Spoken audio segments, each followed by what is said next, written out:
Alors, Seigneur, on se présente devant toi ce soir, sachant que tu es le Dieu Tout-Puissant. Tu es parfait. Et que nous sommes ton Église. Nous sommes ton assemblée. Et toi, Seigneur, tu nous as choisis pour former ton peuple. Et tu nous as mis ensemble à cette époque pour que nous marchions dans tes voies et que nous soyons les témoins de ta grâce. Parce que nous avons été les récipiendaires de ta grâce. Tu nous as remplis comme des vases. Et maintenant, Seigneur, nous te demandons de nous utiliser pour déverser ta grâce. Aussi bien envers l'Église, dans l'Église,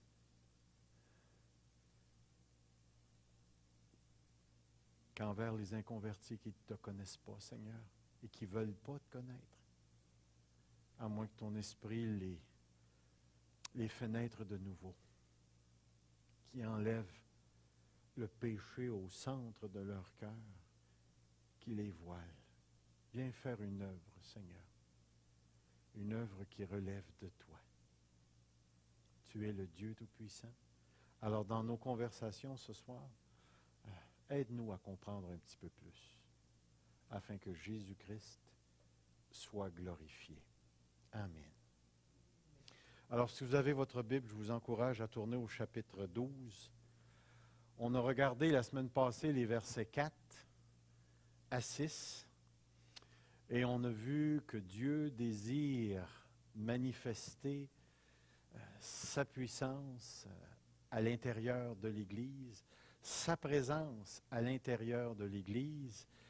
Et ce que Paul a voulu mettre en évidence dans les versets 4 à 6, c'est même s'il y a diversité de ministères, de dons ou d'opérations, il y a un seul Dieu qui opère toutes ces choses en tous.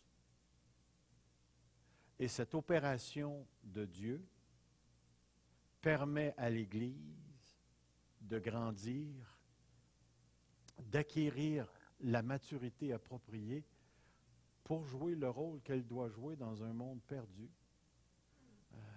afin d'apporter à la fois la lumière aux perdus et apporter la guérison dans l'Église, chez les membres, à travers le ministère du Saint-Esprit. Et ce soir, suite à ce qu'on a vu, l'unité dans la diversité, on aborde le verset 7, qui est un des versets les plus importants. C'est, pour ainsi dire, la thèse principale que l'apôtre Paul veut faire passer. Et ce qu'il dit au verset 7, c'est « À chacun, en effet, est donnée la manifestation de l'Esprit pour l'utilité commune. » Commune. Alors, comme on fait d'habitude, qu'est-ce qui vous frappe dans ce verset-là? Qu'est-ce qui vous frappe, vous touche? L'utilité commune. OK. Tu as le mot chacun. OK. OK. Vous remarquerez une chose. Ici, je ne sais pas si dans votre Bible c'est écrit comme ça, mais ici, le mot commune est mis entre parenthèses. OK? Il y a une raison pour ça. Il y a une raison pour ça qu'on va tenter de voir ici. À chacun, en effet. Le petit mot en effet, là, c'est un mot explicatif. Ce que l'apôtre Paul est en train de faire ici, là, c'est qu'il est en train de faire la démonstration de ce qu'il a dit auparavant. Et ce qu'il a dit auparavant, c'est qu'il y a plusieurs dons, mais un seul esprit, plusieurs ministères, mais un seul Seigneur. Il y a plusieurs opérations, mais un seul Dieu. Qu'est-ce qu'il rajoute? Vas-y donc. Continue. C'est intéressant. qui opère toutes ces choses en tous. En effet, voici, je vais démontrer ce que j'ai expliqué. Et là, la première chose que l'apôtre veut démontrer à partir du fait que Dieu opère toutes choses en toutes, opère tout en tous, c'est ce qui suit. La manifestation de l'Esprit est donnée pour l'utilité commune. Donc, le petit mot, en effet, là, est en train de nous dire qu'on n'a pas changé de sujet. L'apôtre Paul va encore parler de ce concept d'un seul Dieu qui opère toutes choses dans son Église, mais il va le démontrer d'une manière tout à fait particulière, c'est-à-dire qu'il va poser sa thèse, à chacun est donné la manifestation de l'Esprit. OK.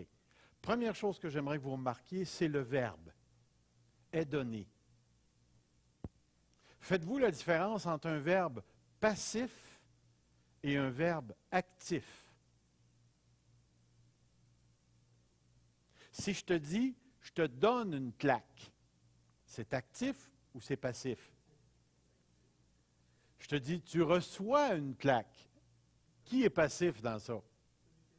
C'est celui qui la reçoit. Alors, l'idée ici, là, qu'il faut retenir, à chacun est donné. Le verbe est au passif. C'est-à-dire, ce n'est pas le chrétien qui donne, c'est quelqu'un d'autre qui donne au chrétien.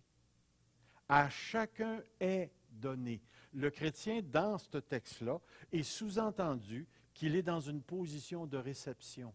Et vous avez vu que quand on descend au verset 11, le distributeur des dons spirituels, c'est l'Esprit qui les distribue à chacun comme il le veut. Donc, dans le texte, la manifestation de l'Esprit n'est pas livrée au bon plaisir du croyant. Au bon plaisir du croyant, et il n'est pas livré à la volonté du croyant. Le texte sous-entend que le croyant, ici, est dans une position de réceptivité. Il reçoit quelque chose de la part de ce qu'on a vu un petit peu plus haut, à la fin, au verset 6, Dieu qui opère toutes ces choses en tous.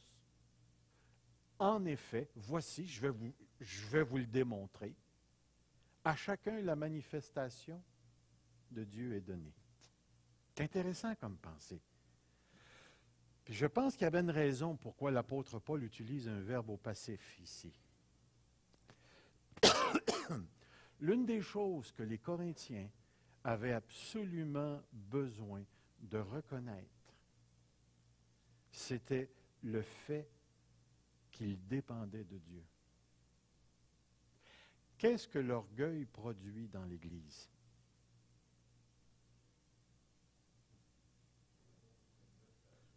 Qu'est-ce que tu veux dire, Michel, par « je » ?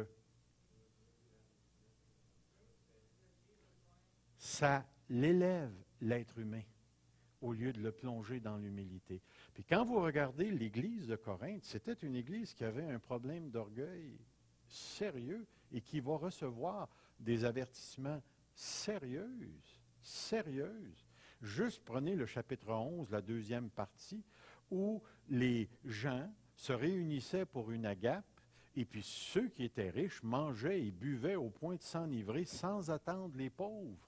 Et Paul va leur dire, vous méprisez en faisant une chose comme ça. Tu vas arriver dans le chapitre 5 et tu vas avoir des gens qui commettent l'inceste. Il va dire, c'est à tel point qu'un couche avec la femme de son père.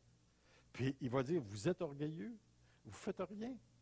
Puis en plus de ça, l'orgueil avait poussé dans le chapitre 6 les chrétiens à s'emmener en cours et d'avoir recours à des cours de justice non chrétiennes. Et l'apôtre Paul leur fait le reproche, y a-t-il personne dans votre gang qui est capable de passer un jugement qui est juste? C'est vraiment sérieux. Puis à un moment donné, l'apôtre Paul va leur dire que celui qui est debout prenne garde de tomber. C'est vraiment, vraiment, vraiment sérieux ici. Alors, ce que l'apôtre Paul est en train de faire, c'est comme s'il est en train de prendre la paire de lunettes des Corinthiens, puis il est en train de l'élargir, parce que les Corinthiens avaient surélevé le don des langues et utilisaient le don des langues pour se donner du crédit social, s'élever comme étant les spirituels. Et l'apôtre Paul veut remettre les choses à la place en emmenant quelque chose de très important. Ça vous a été donné. Ça vous a été donné. C'est tellement important de ne pas manquer ça. Puis, vous remarquerez une autre chose. Ça ne vous a pas été vendu. Vous n'avez pas barguiné. Puis je me rappelle d'avoir fait une petite recherche à un moment donné. J'ai mis sur mon ordinateur, sur mon programme, le mot Dieu puis le mot donner. Puis j'ai resté royalement surpris. Savez-vous une chose? Donner, c'est l'une des caractéristiques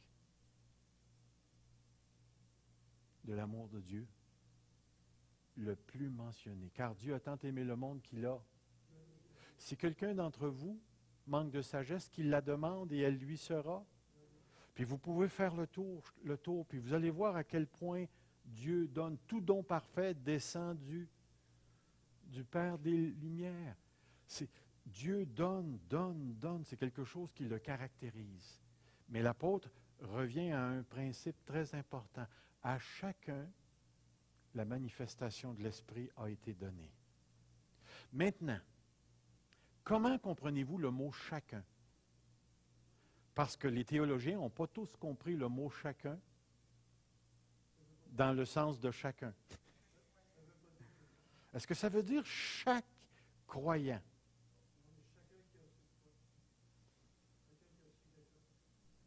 Est-ce que le mot « chacun » fait référence à chaque individu ou fait référence à une catégorie d'individus? Vous pensez ça?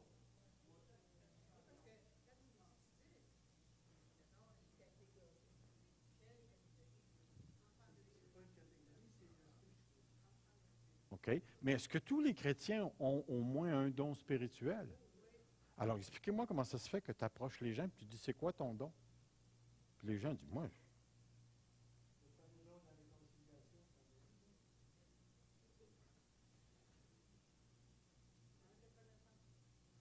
C'est-tu juste un manque de connaissance?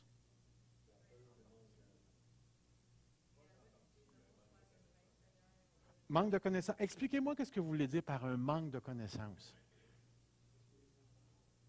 À ce soir, là, on va expliquer quelques dons. Puis là, après ça que je vais les avoir expliqués, là, je vais vous demander, levez la main, c'est quoi votre don? Puis vous allez voir, faites l'expérience. Il va y avoir plus de mains baissées que levées. Comment je sais c'est quoi mon don?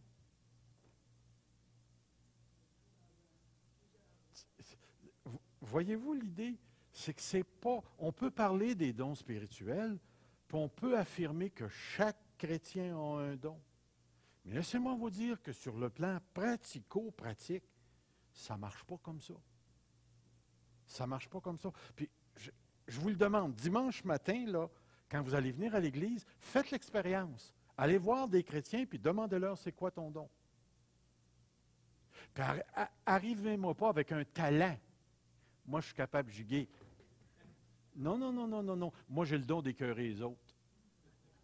Non, non, non, non. Restez dans le cadre de la parole de Dieu et puis posez la question. Puis vous allez voir que ce n'est pas si certain que ça. C'est pas si certain que ça. Oui.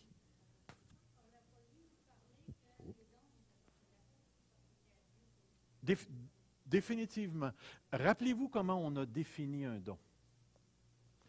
Le mot don, charisme, veut dire grâce. C'est quelque chose qui vient de Dieu, ce n'est pas quelque chose que je peux inventer. Moi, depuis que je suis petit gars, j'ai le talent de raconter des histoires devant le monde. Vous me connaissez comme un enseignant, mais quand je me rassemble avec mes 2 frères puis mes 3 sœurs, puis qu'on est ensemble, laissez-moi vous dire qu'on rit beaucoup. Qu'est-ce que j'ai fait? J'ai-tu touché à mon affaire? Non, c'est pas la batterie. Je suis supposé d'être correct. Mais c'est pas grave. Je n'ai pas le don de réparer les affaires. Pardon? Je ne sais pas. Je vais juste... je vais voir si je peux... tiens, c'est ça. Où j'étais rendu? OK. Ouais, c'est ça. Regardez bien, il y a quelque chose qu'il ne faut pas manquer ici. Si vous lisez bien le texte, à chacun est donné quoi? La manifestation. Pourquoi Paul n'utilise pas le mot don?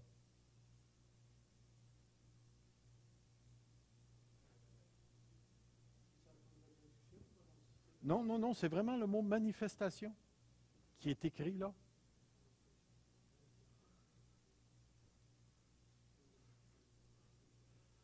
Pourquoi est-ce qu'il utilise le mot manifestation?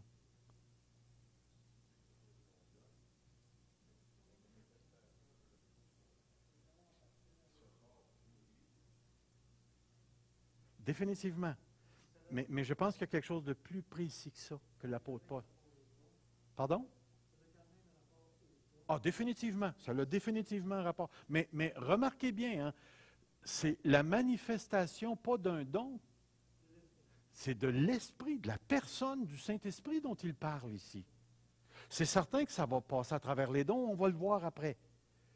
Donc, on sait une chose, c'est une grâce, mais c'est aussi un mouvement, une action, une œuvre de la personne du Saint-Esprit. Mais il y a quelque chose que vous ne devez pas manquer avec le mot manifestation. Définitivement, ça s'adresse à des croyants. Michel.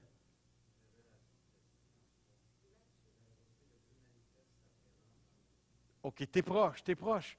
Mais il y a quelque chose qu'il ne faut pas que vous manquiez. Tu es en train de le faire, là. Regardez bien. Avez-vous déjà parlé avec un petit enfant, puis vous vous mettez les mains dans la face, puis là, vous faites beuh. C'est quoi une manifestation? Beuh.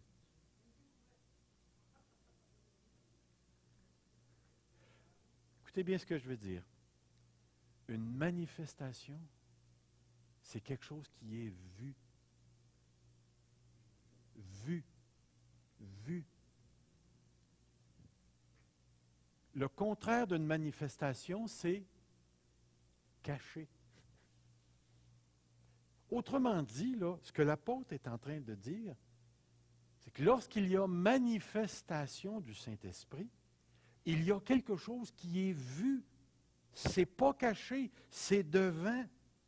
Avez-vous déjà vu quelqu'un être guéri, puis sa guérison est toute cachée, apparaît pas pantoute? Quand Dieu a guéri la perte de sang, est-ce que la femme a continué à saigner?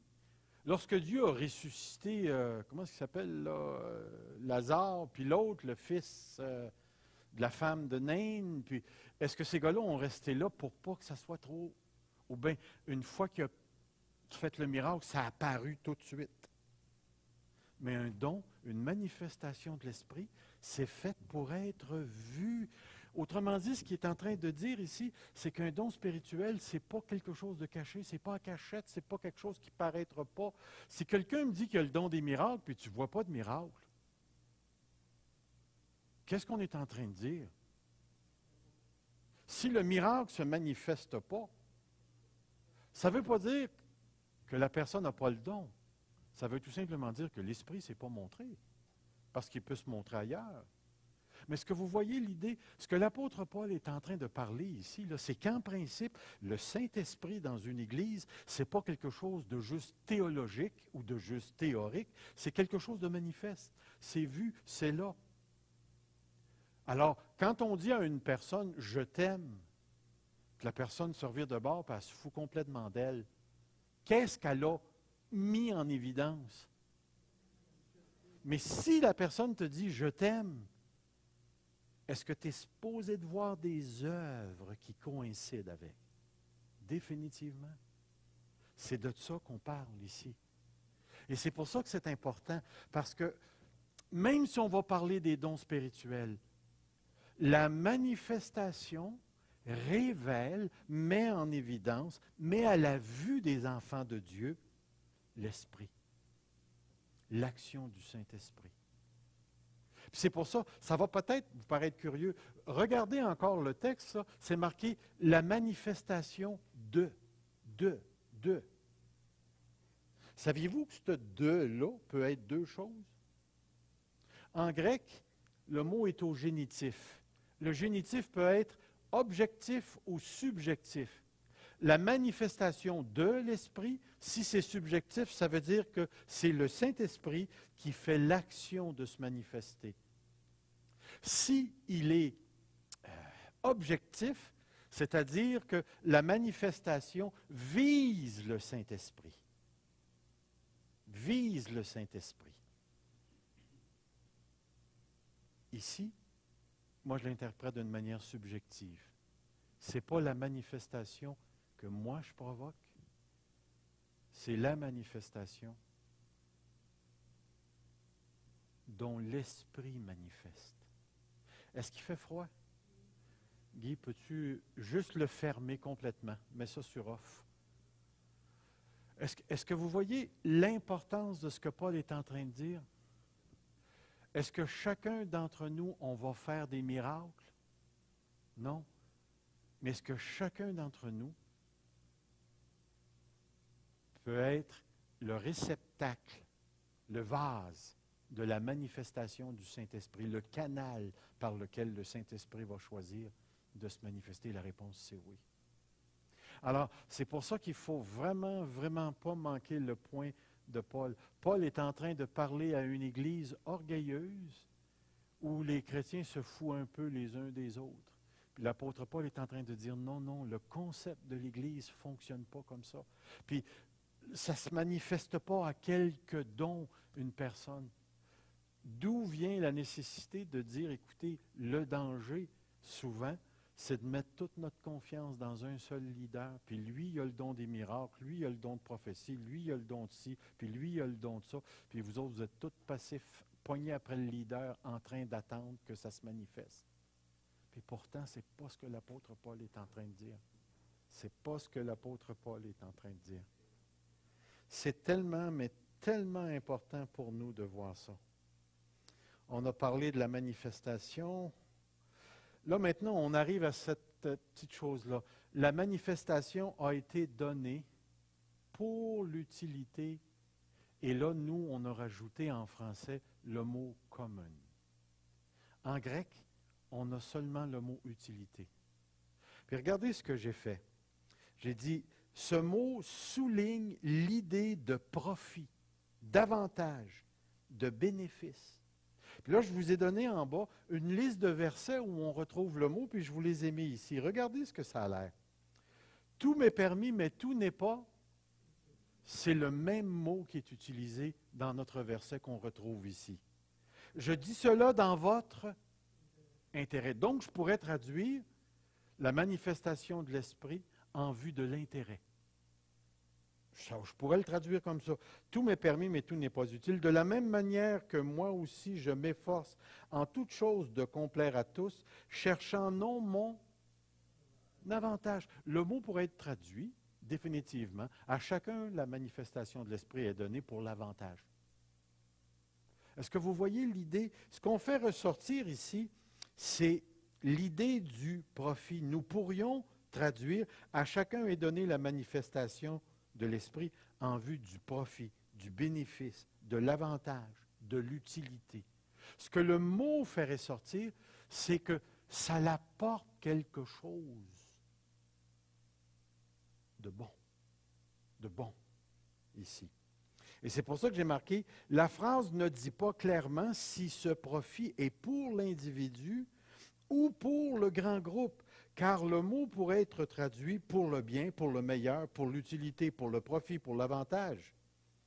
C'est le contexte qui détermine la portée du mot. Excusez, je vais enlever ça. Qui détermine c'est ça. C'est le contexte qui détermine la portée du mot. Ce sont surtout les chapitres 13 et 14 qui indiquent que les dons sont pour l'utilité commune. D'ailleurs, le mot commun est entre parenthèses dans la version Colombe. Remarquez ce que je veux faire ressortir ici. L'apôtre Paul n'a pas dit le mot commun. C'est pour l'utilité. Est-ce qu'un don peut être utile à un groupe? Eh, mon ami, si tu as le don de guérison, puis tu imposes les mains, puis la personne est guérie, elle va te donner des becs, tu peux être certain. Ça a été extrêmement utile. Mais est-ce qu'un don peut être utile pour soi?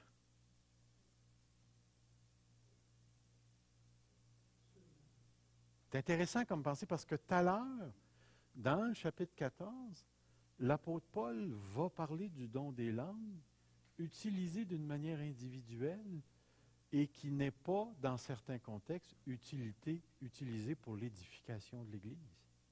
Puis il va parler de l'utilité de ce don-là. Très intéressant. Est-ce que vous comprenez le mot cessationniste? Ceux qui croient que certains dons n'existent plus depuis que nous avons la parole écrite. Ce qui est intéressant ici, c'est qu'il est important de souligner ce point. Les cessationnistes insistent vigoureusement sur la dimension commune des dons et minimisent le profit personnel, l'avantage personnel, l'intérêt personnel. La plupart d'entre eux pensent qu'un don ne devrait servir qu'à l'utilité commune seulement.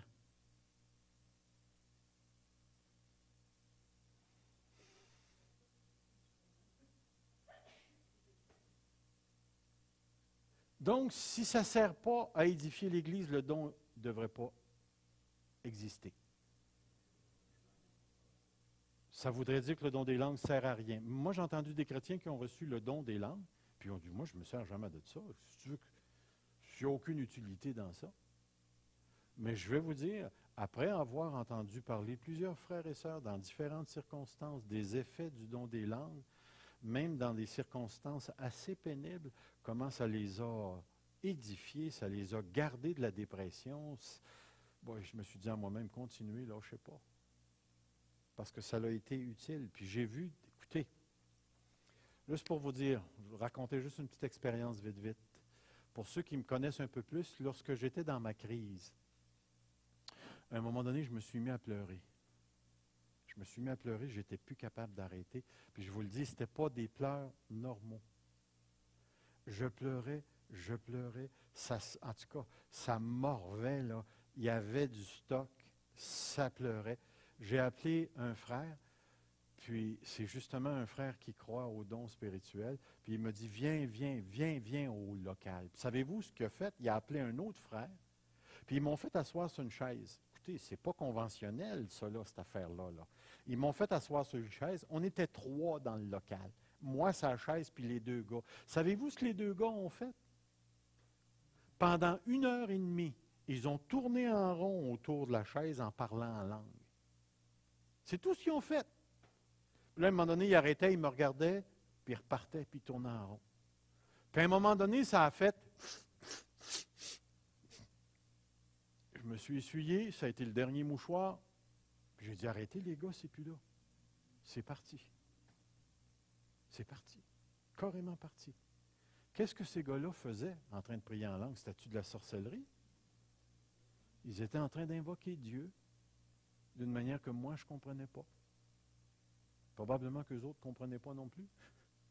Mais il était en train de se passer quelque chose parce que je l'ai vécu, je l'ai senti. Ça a carrément arrêté.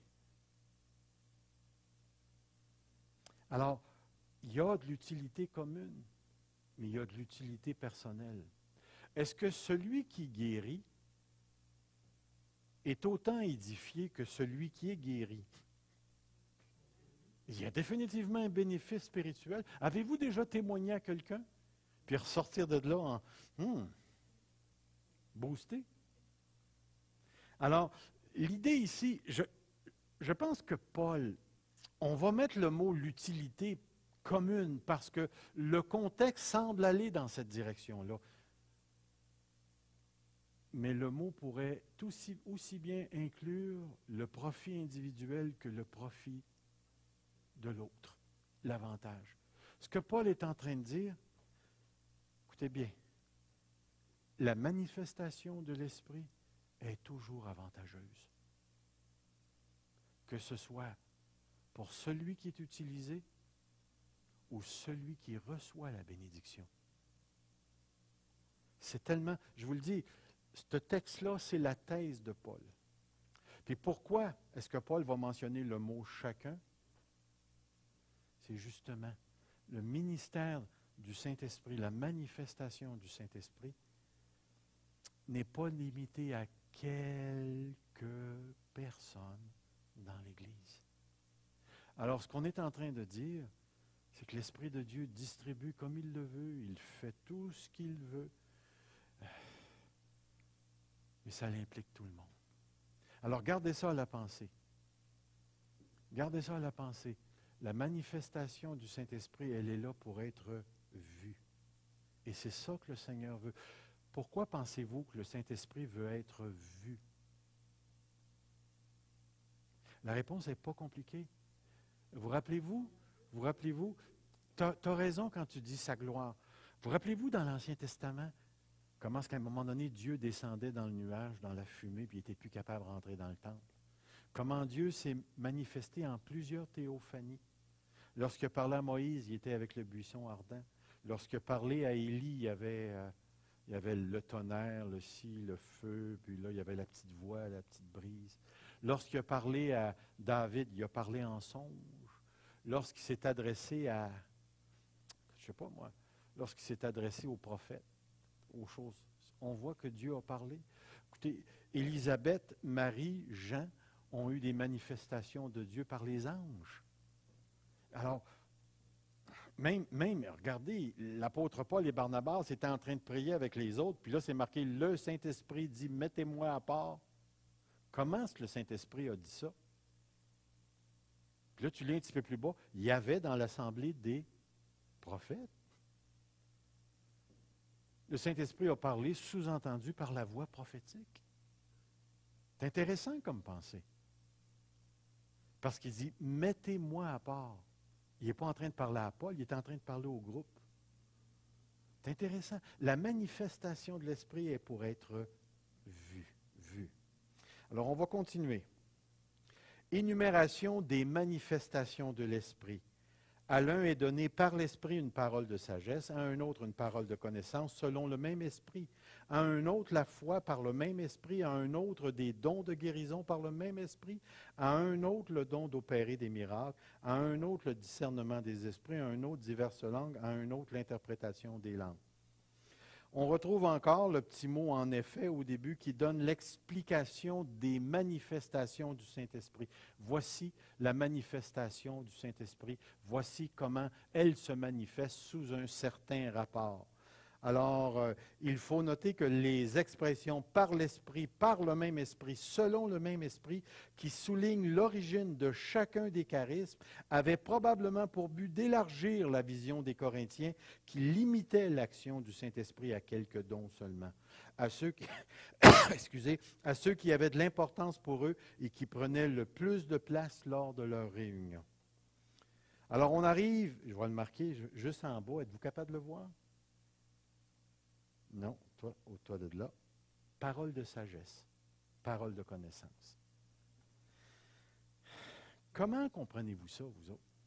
C'est quoi une parole de sagesse, une parole de connaissance?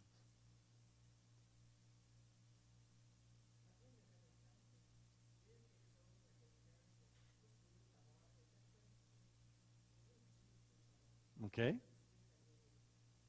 OK. Ça, c'est la définition 2013. Ah, non, pas nécessairement. L'idée, là, c'est qu'est-ce que ça voulait dire pour les Corinthiens, une parole de sagesse et une parole de connaissance? Les deux, parole de sagesse, parole de connaissance. Non, je ne pense pas que c'est la même chose. Mais pour un Corinthien, Ça voulait dire quoi, ça? N'oubliez pas, OK, je vais en venir à ça. Que quand vous commencez à lire la première lettre aux Corinthiens, l'un des gros problèmes des Corinthiens, c'est qu'ils cherchaient à être comme le monde. L'apôtre Paul, dès le début, il va dire, les Juifs recherchent les miracles, les Grecs recherchent la sagesse. La sagesse. Les Corinthiens comprenaient la sagesse à la manière des Grecs. Et puis pour les Grecs, la sagesse, elle était à la fois déductive, la logique, la réflexion, la philosophie, et puis elle était aussi pratico-pratique. Et l'apôtre Paul leur a dit que la sagesse de Dieu, c'est Jésus-Christ. Alors, certains auteurs croient que la sagesse, c'est ce que tu viens de décrire. Parole de connaissance et sagesse sont deux aspects d'une même chose. C'est-à-dire que certains pensent que la sagesse, c'est pratico-pratique. C'est une manière, l'Esprit donne à quelqu'un une parole pour dire à la personne quoi faire. Quoi faire. Si tu fais ça, comme ça, comme ça, comme ça, ça va arriver. Parole de sagesse. Tandis qu'une parole de connaissance, comme tu viens de le dire, certains vont interpréter ça comme étant une révélation au sujet de l'autre personne. Mais est-ce que c'est juste ça, une parole de connaissance?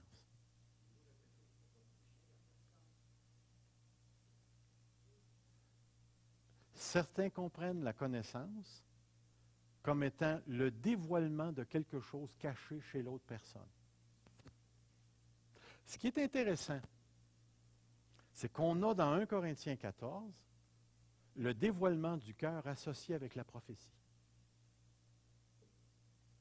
Mais si tous prophéties, son cœur est dévoilé, et ainsi de suite. Mais la parole de connaissance n'est pas associée à ça. C'est intéressant. Pardon? C'est intéressant. Chez Paul, la connaissance est associée à quoi? Elle n'est pas associée à l'arithmétique. OK? Quand tu dis à Jésus, élargis ta phrase. Jésus est son œuvre. Une parole de connaissance, pour certains, c'est la révélation de l'Évangile sous certains rapports, dans certaines circonstances, pour l'utilité commune. Et ça pourrait arriver, ça pourrait être ça. Autrement dit, ce que je suis en train de dire, je ne veux pas éliminer ce que notre sœur a dit, que ça peut être une parole de connaissance, un dévoilement d'une certaine chose chez une personne. Ça se peut que ce soit ça. Le danger pour nous, c'est de réduire la parole de sagesse et la parole de connaissance en disant « c'est juste ça ». Point, c'est tout. Point, c'est tout. Et c'est tellement important parce que chez Paul, la connaissance, ça peut être la connaissance des décrets de Dieu. Dieu révèle sa volonté pour une Église à travers une parole de connaissance que personne ne connaît, puis Dieu est en train de dire à l'Église, voici ce qui en est. Dans ce sens-là, le mot connaissance serait très proche de prophétie. Certains disent c'est des connaissances au niveau de l'Évangile. D'autres vont dire c'est une capacité de répondre à ceux qui s'opposent à l'Évangile. Il y a quelque chose qui te vient tout de suite, il y a une parole qui t'est donnée, puis plac, tu le sais tout de suite. Est-ce que Paul donne une définition des mots? Non. Puis laissez-moi vous dire, tu vas lire les commentateurs, tu vas lire les théologiens, puis un dit telle affaire, l'autre dit telle autre affaire, puis ils font tous du bon sens. Et c'est pour ça que dans un certain sens, moi ce que je comprends, c'est que si je suis dans la peau de Paul, la sagesse, elle est réellement associée avec le vivre pour Dieu. le vivre pour Dieu. Elle peut être pratico-pratique, comme elle peut être une forme de connaissance tout à fait spéciale. D'ailleurs, vous rappelez-vous, celui qui a construit le temple, Dieu l'avait rempli de sagesse pour être capable de fabriquer les choses. Donc, il y a une dimension pratico-pratique à la sagesse où la personne a su par l'esprit comment faire telle affaire, faire telle autre affaire, faire telle autre affaire. Puis il y a un autre côté, la sagesse, c'est la connaissance de Dieu appliquée dans la vie d'une personne. La connaissance, c'est à la fois un savoir au niveau de l'Évangile, c'est aussi un savoir au niveau des décrets de Dieu, des plans de Dieu. Ça peut être plusieurs choses. Maintenant, puisque l'apôtre Paul ne nous donne pas de définition, j'ai bien l'impression qu'on doit s'attendre à voir la manifestation de l'Esprit au moment où elle se manifeste d'une certaine manière et d'une telle autre manière. Il y a des manières qui sont très faciles à discerner, tandis qu'il y en a d'autres qui sont plus difficiles. Est-ce que la parole de sagesse nous est toujours donnée dans un contexte d'enthousiasme? Quelqu'un vient s'asseoir dans mon bureau puis qu'il y a un problème. Puis tout d'un coup, je reçois une parole. Puis je prononce cette parole-là, puis elle a un effet guérisseur chez la personne.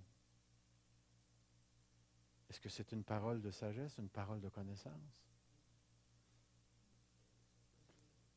Voyez-vous l'idée? Puis, ce qui est intéressant ici, là, c'est que le mot sagesse et le mot connaissance ne sont pas l'emphase du mot. Le mot principal, c'est parole. Parole. Le mot sagesse et le mot connaissance qualifient le mot parole, lui donne le caractère, l'orientation, la décrit. L'idée, c'est que l'Esprit donne des paroles. Et c'est ça qui est important ici de saisir. Nous, on s'attarde au mot connaissance. Oh, d'accord, il y a des moments donnés où l'Esprit va nous donner des raisonnements tout à fait particuliers, des paroles, soit un dévoilement, soit quelque chose. D'autres fois, ça va être une manière de faire. Écoutez, j'ai un ami que j'ai conduit au Seigneur à Sorel-Tracy. À un moment donné, il a pogné un écureuil. Il l'a mis dans une cage, l'écureuil était en train de mourir. Il s'est mis à prier. Puis ça lui a dit, mets l'écureuil sur une bouillotte d'eau chaude. Il met une bouillotte d'eau chaude, une guédille, il couche l'écureuil là-dessus. Le lendemain matin, l'écureuil courait partout dans la cage. À un moment donné, j'ai un autre frère. Il aimait assez son chien. C'était un gros chien, on va ça, un Doberman, qui était presque un éléphant. Il était vraiment gros. Son chien tombait malade. À un moment donné, ça lui a dit, impose-lui les mains. Voyons donc, si tu imposes les mains au chien. Dans la soirée, le chien s'est relevé et il s'est mis à marcher. Parole de connaissance, parole de sagesse. Comment est-ce qu'on appelle tout ça? C'est qu'il y a eu une parole qui a été donnée. Parole qui a été donnée. Est-ce que Dieu est bon pour les animaux? Est-ce qu'un chrétien peut être utilisé pour les animaux? Écoutez. Alors, c'est particulier. Parole de connaissance, parole de sagesse. Moi, j'ai tendance à ouvrir la parenthèse beaucoup plus large parce que je sais que la parole donnée va soit être au niveau pratique, manière de savoir, conseil, ou ça va être une révélation de quelque chose, mais ça va être une parole. Une parole. Ça va passer par la parole. OK? À moins que vous ayez d'autres choses que vous vouliez partager sur ça. Ça va? On va aller à la prochaine.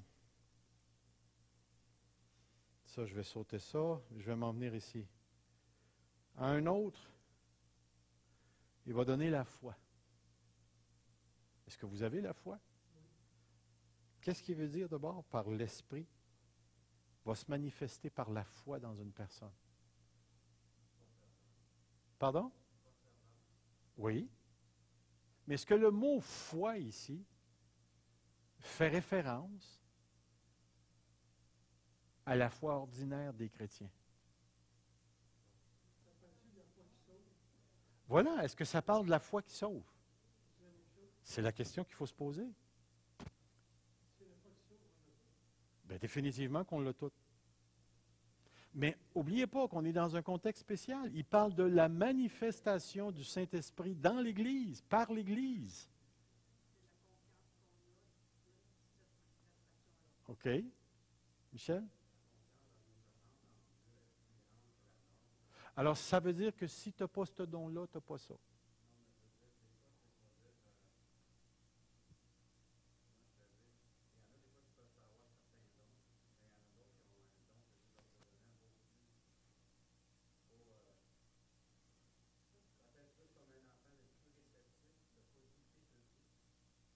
Mais moi, je ne doute pas de Dieu.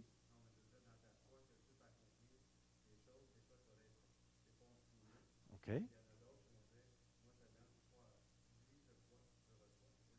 OK, c'est intéressant comme pensée, ça. Carole, après ça, Guy. OK, OK, c'est bon, ça. Ce que Michel est en train de dire, et toi, là, je pense que vous encadrez très, très bien le concept de la foi ici. Moi aussi, je ne pense pas qu'il s'agit de la foi commune de tous les enfants de Dieu qu'on retrouve.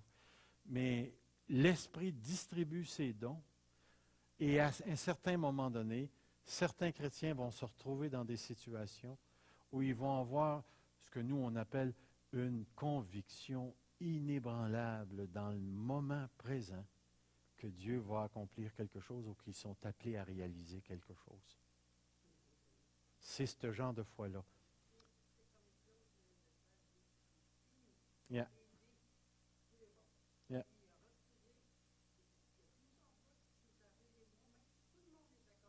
Yeah. Yeah. Mm-hmm. Est-ce qu'il y en a qui ont déjà lu Georges Muller, la vie de Georges Muller, qui avait des orphelinats et ainsi de suite?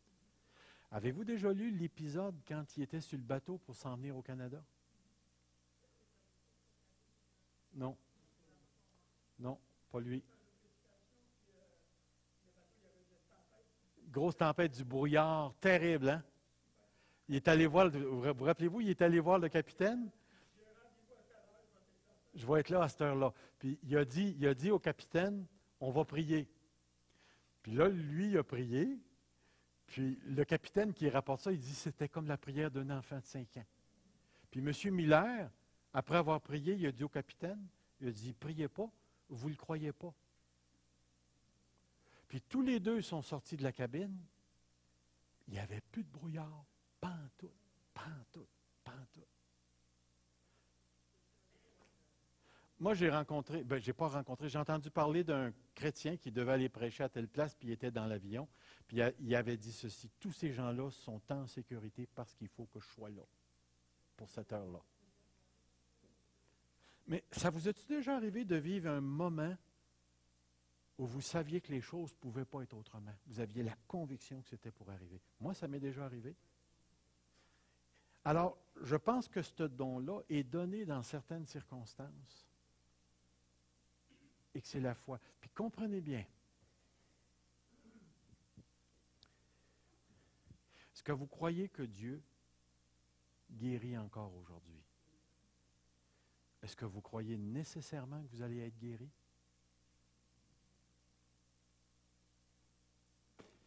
Et là, on s'en vient vous voir, puis on vous dit, c'est parce que tu n'as pas de foi. Non, non, non, non, non, non, non, non, non. C'est tellement, tellement important de ne pas prendre ce don-là, de leur virer au bon plaisir de la volonté des êtres humains. C'est qui distribue? C'est l'Esprit Saint. Ce n'est pas moi qui décide que je vais avoir le don de foi. Yeah. Tellement important. Le don des guérisons. Est-ce que Dieu guérit encore aujourd'hui? Pourquoi est-ce que le verbe ou le mot est au pluriel?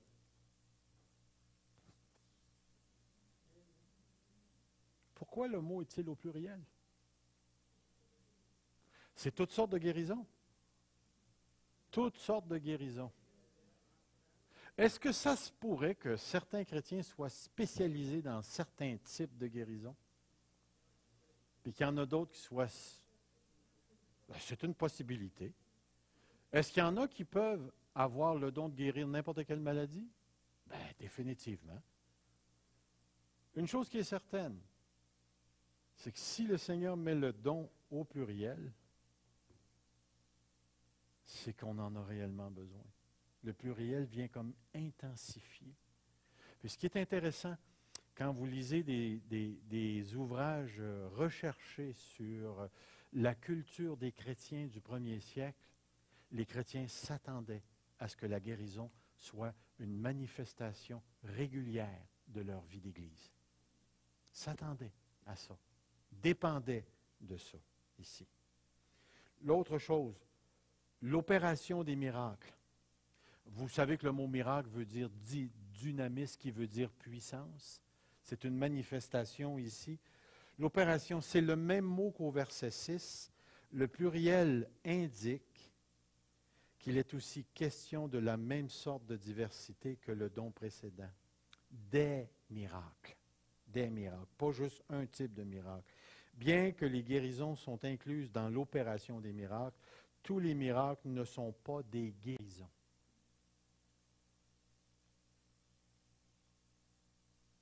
Quand Jésus a dit à la mère, « Calme-toi », est-ce que c'était un miracle? Définitivement. C'était une guérison? Donc, les miracles ne sont pas tous des guérisons. Pardon? Définitivement, c'est un miracle. Et une guérison peut-être, oui. Mais en tout cas, une chose qui est certaine, c'est que tous les miracles qui ont rapport à la multiplication des pains ou des choses comme ça, les noces de Cana, le vin et ainsi de suite, c'était des miracles, mais qui n'avaient pas rapport à la guérison. Donc, il y a une sorte de petite distinction, mais le miracle et la guérison sont bien durs à séparer. Bien durs à séparer. Il y en a qui vont aller jusqu'à dire que la guérison peut être effectuée à travers le temps. Ça se peut. Qu'on prie pour une personne, puis tu vas voir cette personne-là guérir progressivement, puis sortir complètement de sa maladie. D'autres moments donnés, c'est instantané. Paf, ça arrête là. Point. Remarquez ce que j'ai dit dans le passé. Paul ne nous explique pas les dons. Il nous donne une liste. Il ne nous explique pas les dons. Donc, le danger, c'est des restreindre. Ce qui est intéressant, c'est la prophétie. Bien que le phénomène de la prophétie fût bien connu dans l'Antiquité, la compréhension de Paul provenait de son héritage juif, lorsqu'on parle de prophétie.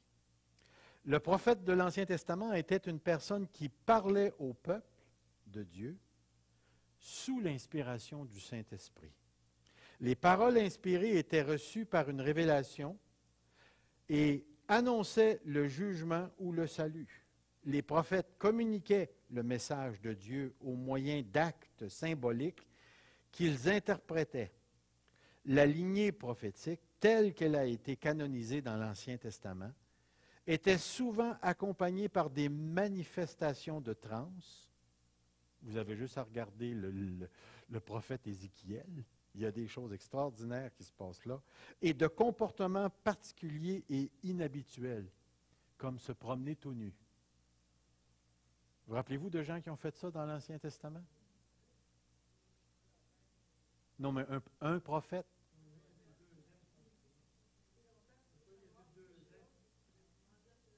Yeah. Mais le prophète qui se promenait tout nu, c'était Isaïe. Yeah. Les prophètes décrivaient leurs expériences prophétiques comme « la main de l'Éternel fut sur moi ».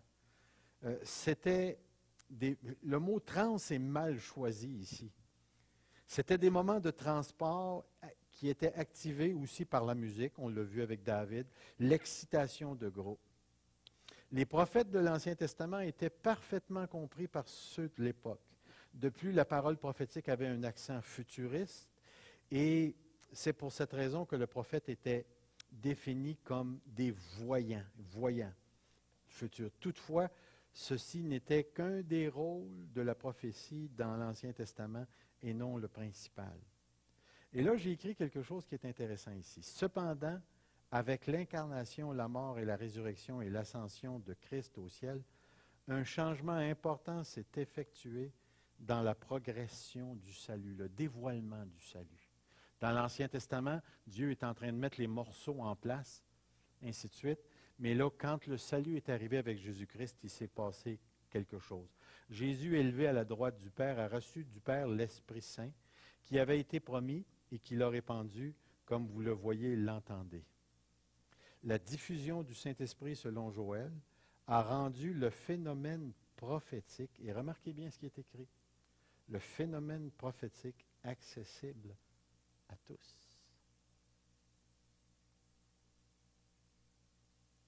Vos fils, vos filles, vos vieillards auront des visions, prophétiseront, tralala, ainsi de suite. Ceci correspond à ce que nous retrouvons dans les écrits de Paul. N'éteignez pas l'esprit, ne méprisez pas les prophéties. Éteindre l'esprit, c'est d'empêcher la prophétie de se manifester dans l'Église. Quand on empêche la prophétie de se manifester, on éteint l'esprit. Ici. Romains 12, puisque nous avons des dons différents selon la grâce qui nous a été accordée, que celui qui a le don de prophétie l'exerce en proportion de la foi. En proportion de la foi. C'est intéressant. On ne prend pas le temps de regarder à fond ces versets-là, mais la prophétie se fait plus, se pratique plus de la même manière que dans l'Ancien Testament. Je vais vous poser la question. À qui Dieu a-t-il donné le leadership de l'Église?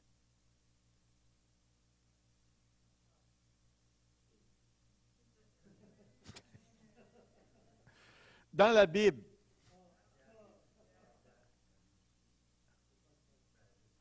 OK, tu dis au pasteur. Est-ce que le mot « au » a un X puis pasteur a un S? Qui conduit l'Église? C'est les anciens. C'est à eux. Le mot ancien, pasteur, évêque, veut dire la même chose. Est-ce que vous me suivez? Alors, quelqu'un rentre dans l'Église, puis qui se lève comme ça, puis qui dit « blablabla, blablabla, ainsi parle l'Éternel ».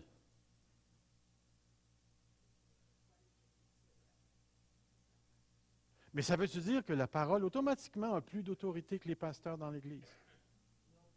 Mais laissez-moi vous dire qu'auprès de plusieurs chrétiens, c'est comme ça que ça marche. Est-ce que vous voyez ce que je suis en train de dire? La prophétie ne marche plus de la même manière dans le Nouveau Testament. Alors, toutes les fois que je parle avec des cessationnistes qui essaient de ramener le concept prophétique de l'Ancien Testament puis dire « il faut que ce soit comme l'Ancien Testament », puis là, ils vont dire « ça ne peut plus l'être parce que maintenant, on a le Nouveau Testament qui est la parole complète de Dieu. On n'a plus besoin de la prophétie. » J'ai dit « tu n'as pas lu comme il faut. » Regardez bien, je vais vous montrer des choses. Le chapitre 14 de la première lettre aux Corinthiens indique que la prophétie, 1, est un phénomène spontané, contenant des messages intelligibles, inspirés par l'Esprit. Le mot intelligible fait référence à l'intelligence. C'est-à-dire, ce n'est pas un charabia, là. C'est vraiment un message compris, qui était oralement livré à l'Assemblée en vue de l'encouragement et de l'édification de l'Église. Ceux qui prophétisaient sont décrits comme ayant le contrôle de la prophétie. Pourquoi? Parce que dans ce texte-là, c'est marqué, si quelqu'un prophétise et qu'un autre se lève, que le premier se taise. Auriez-vous dit ça à Jérémie? Auriez-vous dit ça à Isaïe? À Nathan, le prophète? Maintenant que moi j'ai une prophétie, là, toi, ta parole est plus importante. On n'a plus besoin de l'entendre. Mais dans le Nouveau Testament, dans l'Assemblée, un prophète pouvait être interrompu par un autre prophète, puis il devait s'asseoir, puis laisser la place à l'autre. Jamais on n'aurait fait ça dans l'Ancien Testament. La prophétie du Nouveau Testament ne fonctionne plus de la même manière. Ceux qui sont appelés prophètes sont probablement par la fréquence des messages donnés à l'Assemblée. Ces gens-là démontrent par la manifestation des messages qu'ils donnent qu'ils ont probablement un don de prophétie. Surtout si les prophéties touchent les gens, les édifient, les amènent à suivre le Seigneur encore plus. Ce qui est clairement sous-entendu dans le chapitre 14, c'est que ce don est potentiellement disponible pour tous. Pourquoi? Parce que l'apôtre Paul dit, vous pouvez tous prophétiser. Dans l'Ancien Testament, ça ne marchait pas comme ça. Avez-vous déjà prophétisé? S'il y en a ici, levez donc la main, ceux qui ont déjà prophétisé. Et je commence cette année, là. Tu as déjà prophétisé? Moi, j'ai des... Pardon? Ça m'est arrivé, moi, de prophétiser sur des personnes. Vous n'avez jamais prophétisé? Toi, tu as déjà fait ça, Guy? Puis je peux vous dire, je ne suis pas un prophète. Non. Alors, c'est là qu'on se rend compte. Il y a une différence entre le prophète et le don de prophétie. Mais ce qui est intéressant ici, c'est qu'il ne parle pas du prophète. Il parle du don. Michel? C'est distinct parce que le danger avec ça, c'est un peu ce que John MacArthur a fait. Il s'est servi, lui c'est un cessationniste, puis pour lui le don de prophétie c'est l'enseignement. Pantoute. On va le voir tout à l'heure dans le chapitre 14 que la prophétie c'est donné spontanément, c'est un message pour l'Église, ça vient de Dieu, mais ce n'est pas une étude que quelqu'un a préparée pour livrer à l'Église. Ce n'est pas du tout ça. Est-ce que ça peut marcher sur le même principe? Est-ce qu'il y aurait des liens? C'est très possible qu'il y ait une sorte de... Voilà. Oui, je comprends ta pensée. Oui, c'est très possible qu'il pourrait y avoir un lien entre les deux. Parce que la prophétie, c'est une parole aussi, hein? C'est une parole. Le discernement... Oh, avant, y a-t-il d'autres choses que vous voulez dire sur le don de prophétie? Oui, monsieur.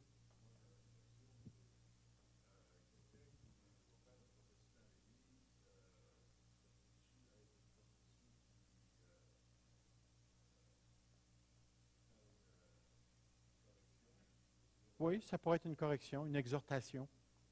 Ça pourrait.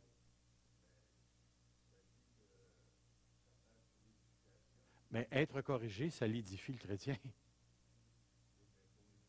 Pour l'Église avec? Ben oui. Reprendre l'Église. Ça fait partie de l'édification, se reprendre les uns les autres. La prophétie, ce n'est pas toujours quelque chose de positif, ça peut être positivement négatif. Ça peut nous emmener à la repentance, ça peut nous emmener à changer de direction, ça peut... Tu vois, la prophétie, dans le chapitre 14, dévoile le cœur. On va le voir tout à l'heure. Bien, tout à l'heure, on verra si on va se rendre jusque-là. Là.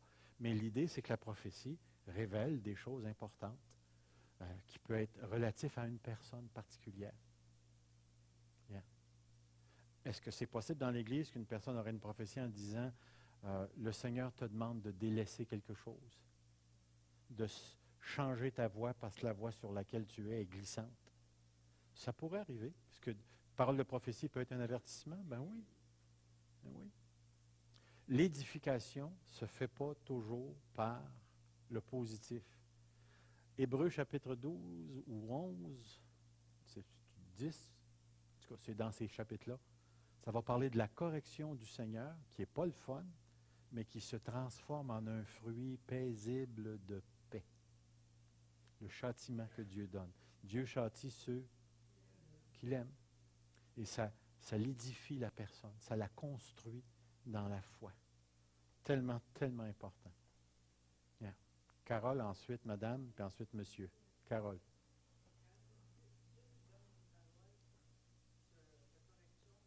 Yeah.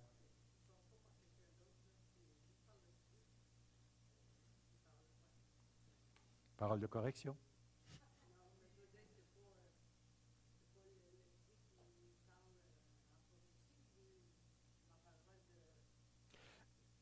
Si ça vient de l'esprit, c'est une manifestation de l'esprit, en partant. Mais que ce soit une prophétie, que ce soit une parole de sagesse, ainsi de suite, c'est comme si à ce point-là, on lui donnera le nom que ça a besoin. C'est l'esprit qui s'est manifesté. Yeah, yeah. Ça peut arriver. Madame.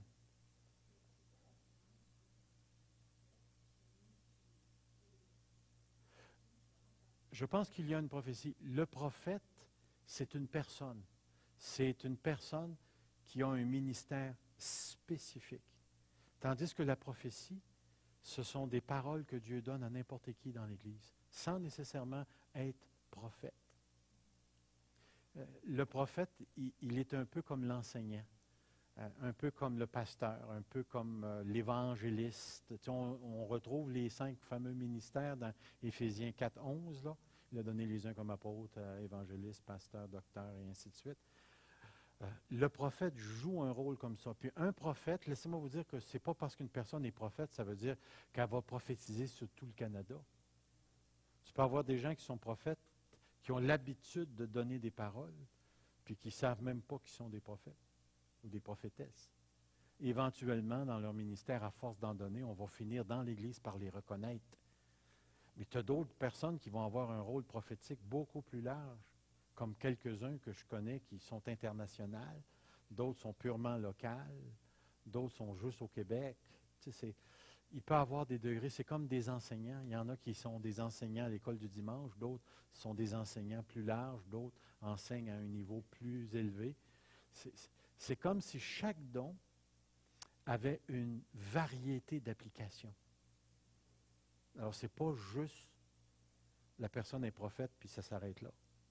Puis vous allez, ce qui est intéressant dans 1 Corinthiens 14, c'est marqué l'esprit des prophètes est soumis aux prophètes. Ça veut-tu dire que si un se lève, puis l'autre se lève, puis l'autre se lève, il y avait plus qu'un prophète dans l'Église? Paul ne le dit pas, c'est une possibilité.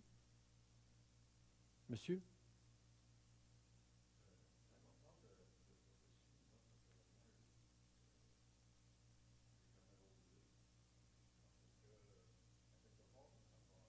Oui, ça peut être assez peur, hein?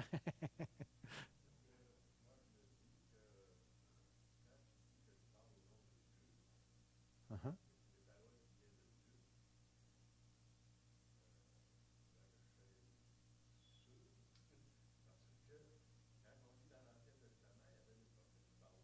Mhm. Mhm. Yeah.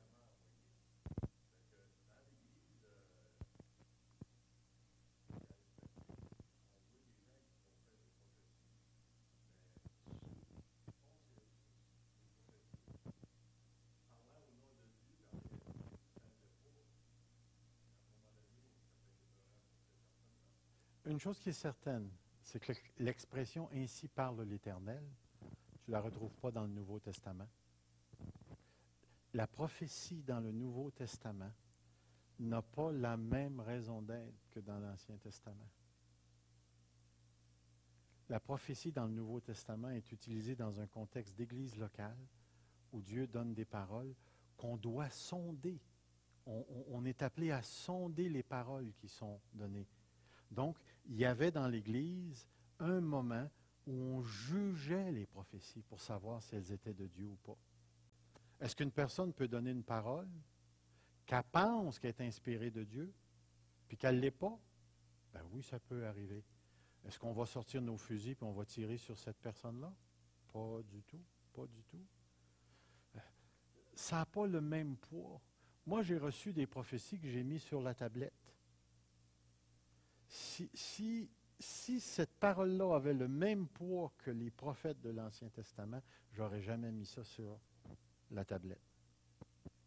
Il y a une personne qui rentre dans mon bureau et qui me dit, « Le Seigneur m'a montré que tu bloques l'esprit dans l'Église. » Ouais.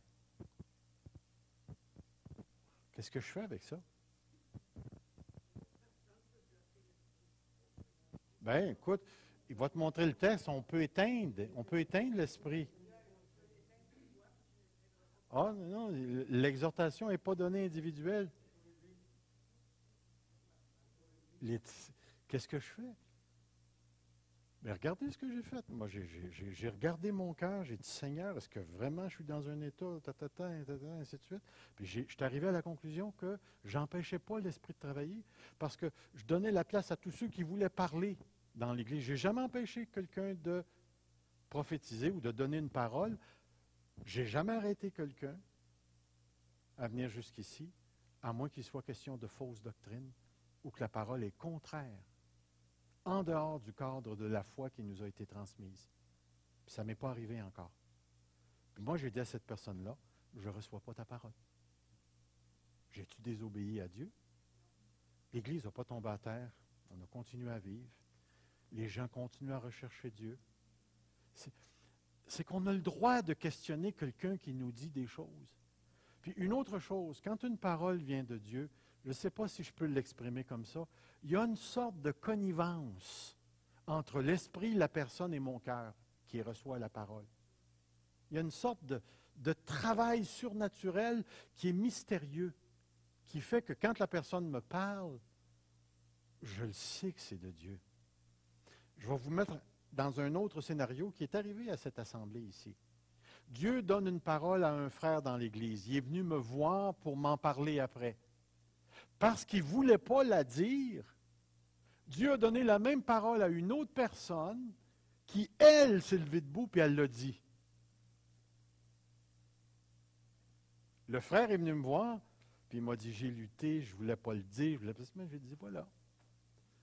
Maintenant, va voir le Seigneur, puis parle avec lui. C'est des choses qui peuvent arriver.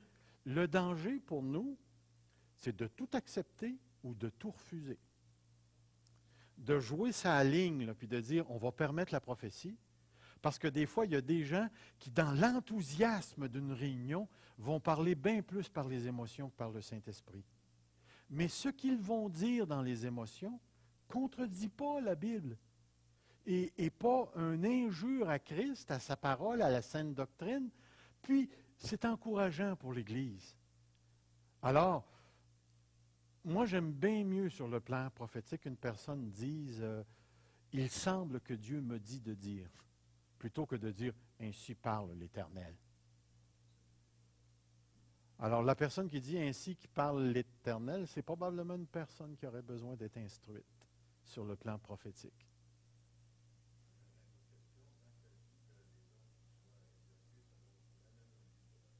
OK?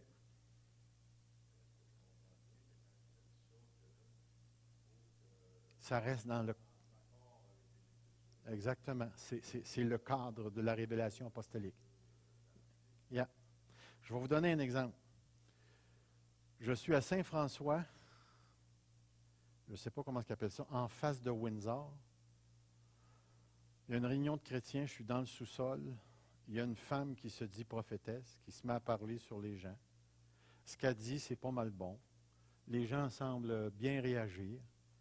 Puis là, moi, je m'en vais voir cette femme-là, puis je dis, tu travailles sous quel pasteur? Sa réponse a dit, jamais je me mettrai sous l'autorité d'un pasteur. En dehors du cadre de ce qui nous a été transmis. Ce que cette femme-là disait, c'est faites-moi confiance, donnez-moi une carte blanche, c'est moi qui mène, et ainsi de suite, puis je ne me soumettrai jamais à un pasteur. J'ai déduit qu'elle avait été blessée. Une blessure n'empêche pas nécessairement la présence d'un don. Mais ce que j'ai vu, c'est que cette femme-là, même si elle pouvait avoir le don de prophétie ou qu'elle était prophétesse, elle n'échappe pas, comme aucun autre chrétien, au besoin de grandir et de comprendre les Écritures et de se soumettre aux Écritures. Pour moi, une personne comme ça est dangereuse. Pas parce qu'elle a un don de prophétie, mais à cause de son caractère. Elle est prête à défier n'importe quelle autorité. Ça, c'est plus dangereux que le don. Oui, Michel.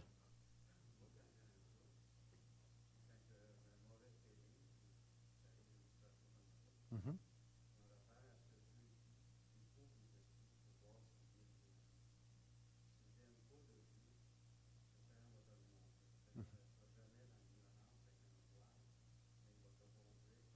Mm-hmm.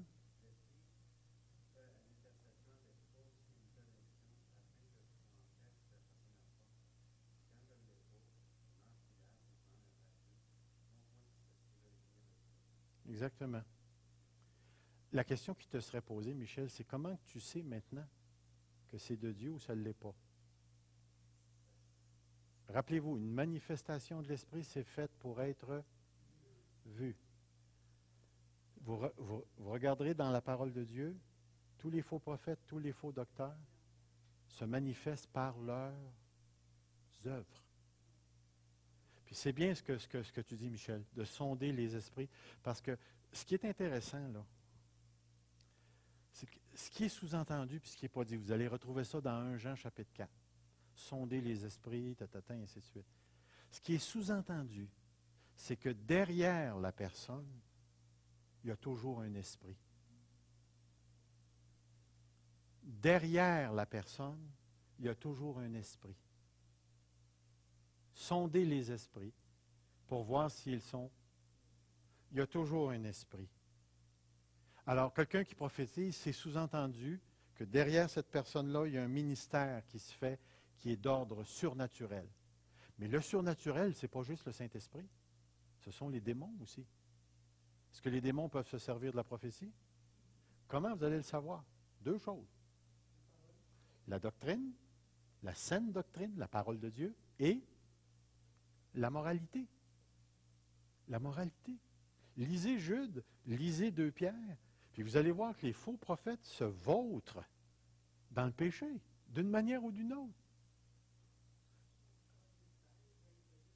Prédisent la fin du monde, ils vont tout ce qu'ils veulent, c'est ce que vous avez dans les poches. Éventuellement, ça se manifeste. Le test théologique, qui est le test de la parole, c'est que si quelqu'un vient à vous et vous apporte une prophétie et que ça se réalise dans Deutéronome, puis qu'il vous dit « Venez et allons après d'autres dieux », aussitôt qu'il dit « Allons après d'autres dieux », tu es dans le test théologique. Dieu s'est révélé comme étant comme ça, comme ça, comme ça, et là tu me demandes d'aller vers un autre Dieu. Ça, ça ne marche pas. Le test comportemental, le texte qui a rapport au vivre Dieu concrètement, c'est que la personne va commencer à dévier des principes de la parole de Dieu dans ses comportements. Théologique, l'erreur doctrinale, tiens, je retourne encore en même place, l'erreur doctrinale ou l'erreur comportementale. Se sont infiltrés dans l'Église, méprisent Dieu, se comportent physiquement dans la débauche, dans toutes sortes de choses, regardant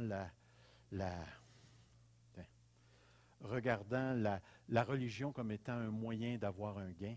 Puis vous regardez, hein, il y a des esprits qui vont se manifester, qui vont dire telle affaire, il faut que tu fasses ci, il faut que tu fasses ça. Justement, ma fille est amie avec une fille de l'Alberta qui vient de recevoir un héritage de quelques millions, la chanceuse. Puis, elle ne veut plus rien savoir des évangéliques parce qu'elle est entrée dans une église où tout était loi, loi, loi. Puis les autorités de l'Église rentraient dans la vie privée des chrétiens à tel point qu'ils gouvernaient. Et ainsi de suite. Fait que tu comprends, quand ils ont vu qu'elle a hérité, qu'est-ce que tu penses qu'ils voulaient avoir? Tu sais que tu es dans une Église hérétique aussitôt qu'il y a un problème comportemental. Ce n'est pas juste une question de doctrine. Dieu ne veut pas juste qu'on sache la vérité. Il veut qu'on pratique la vérité. Si vous me permettez, je vais essayer d'avancer un petit peu. Le discernement des esprits. Quand vous entendez le discernement des esprits, vous pensez tout de suite aux démons. Mais n'oubliez pas, je vais vous lire quelque chose ici. Ces interprètes pensent qu'il s'agit de la critique de la prophétie. L'esprit des prophètes est soumis. Regardez. En 2 endroits où l'apôtre Paul parle du fonctionnement de la prophétie, 1 Thessaloniciens 5, 20 et 22, 1 Corinthiens 14, 29, il serait question de tester ou de juger la prophétie. De plus, ce don est placé entre la prophétie d'une part et les langues et l'interprétation des langues d'autre part.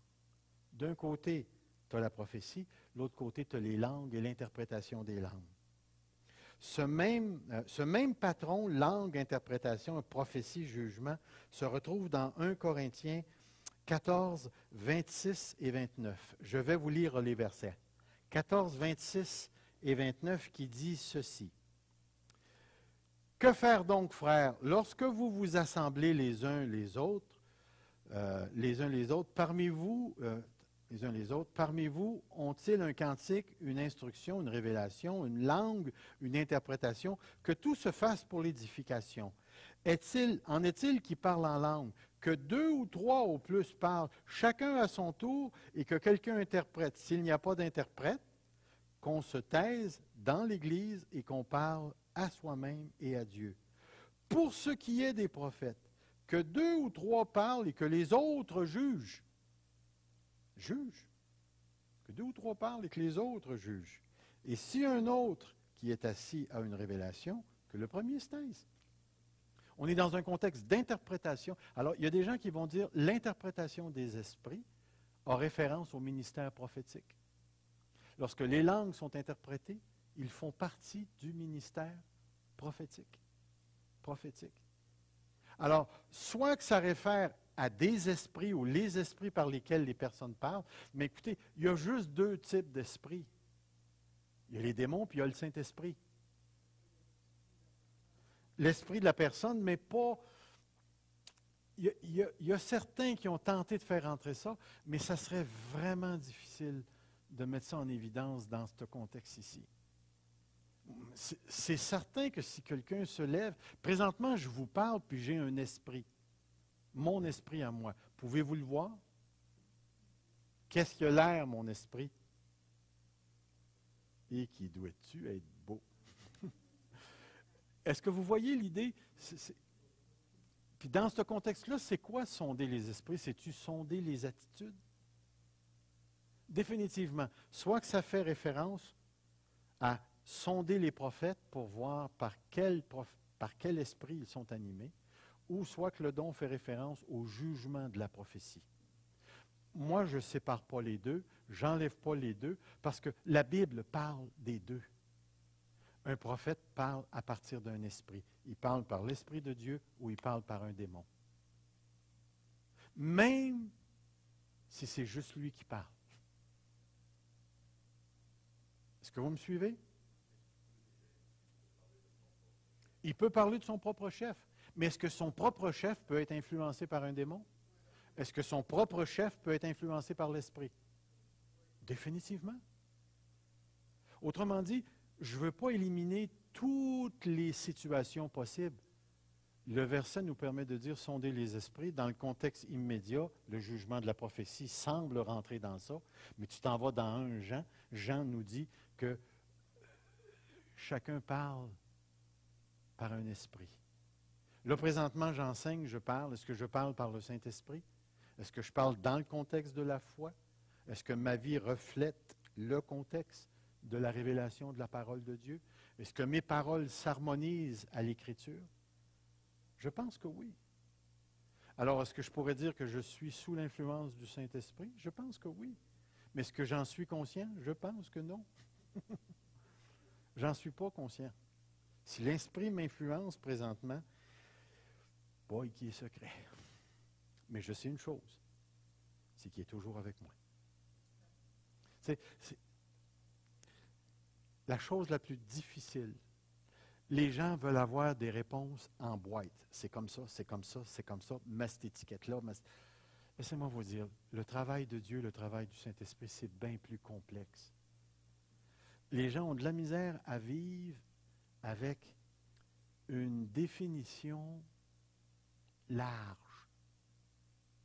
On veut toujours savoir que ça soit comme ça.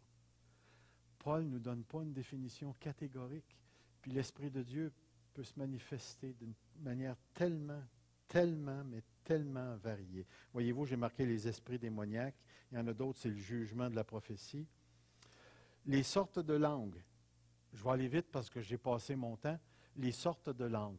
Soit que les langues, ce sont des langues normales que personne n'a apprises. Ça, c'est l'interprétation d'un certain groupe de personnes. Donc, tu t'en vas, puis là, tu rencontres un Hollandais. Tu n'as jamais parlé en hollandais.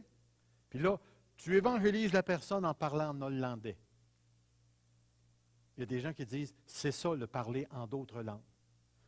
Tandis qu'il y en a d'autres qui vont dire, le parler en langue, c'est une forme de répétition syllabique mélangée de bruits qui ne font aucun sens à ceux qui l'entendent, mais qui contient une sorte de message de Dieu qu'une personne peut comprendre. Ça, c'est les parler en langue la plupart du temps qu'on rencontre dans les églises charismatiques.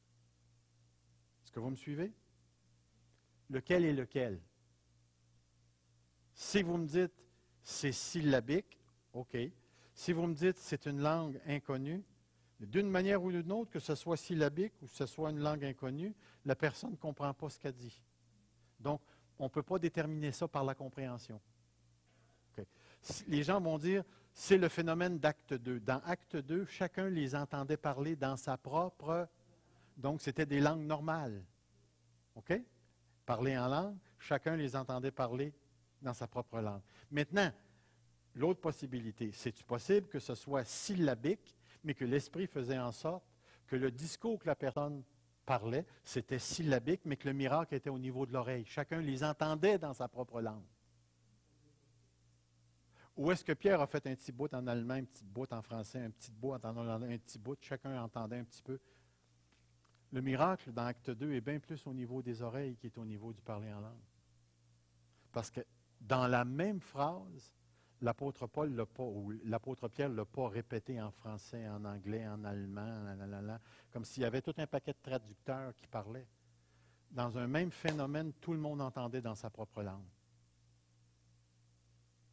C'est impossible qu'une personne parle 10 langues en même temps. Il fallait que le miracle soit au niveau de l'oreille. Quand on va arriver dans le chapitre 14, on va parler un petit peu plus du ministère des langues. Et là, l'apôtre Paul transporte des choses assez intéressantes. Oui.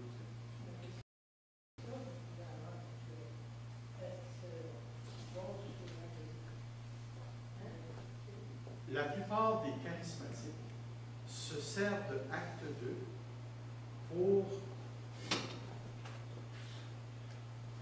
universaliser le don des langues. Parce que le mot tous. Le gros problème qu'on va avoir tout à l'heure, il va falloir répondre à ça. Tous parlent-ils en langue? Tous.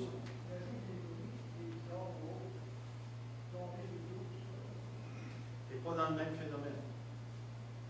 Ici. Et dans des phénomènes de réveil. Ça, c'est une autre question.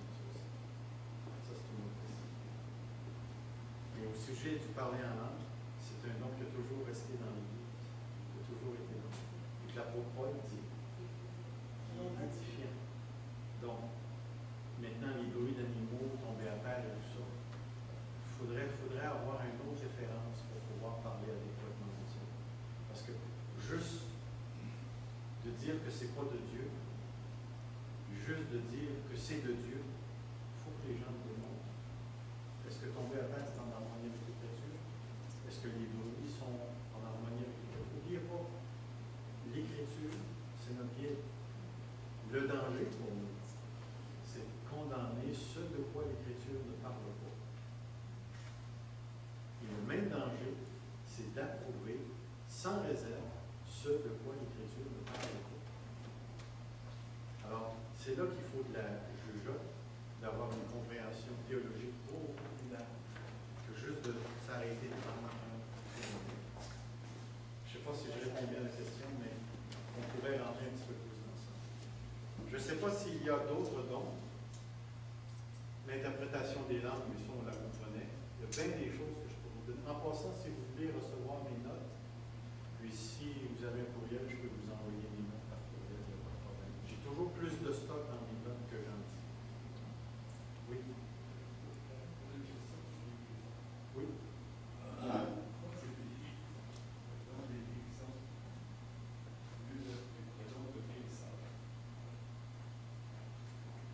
Parce qu'il met l'emphase sur l'acte.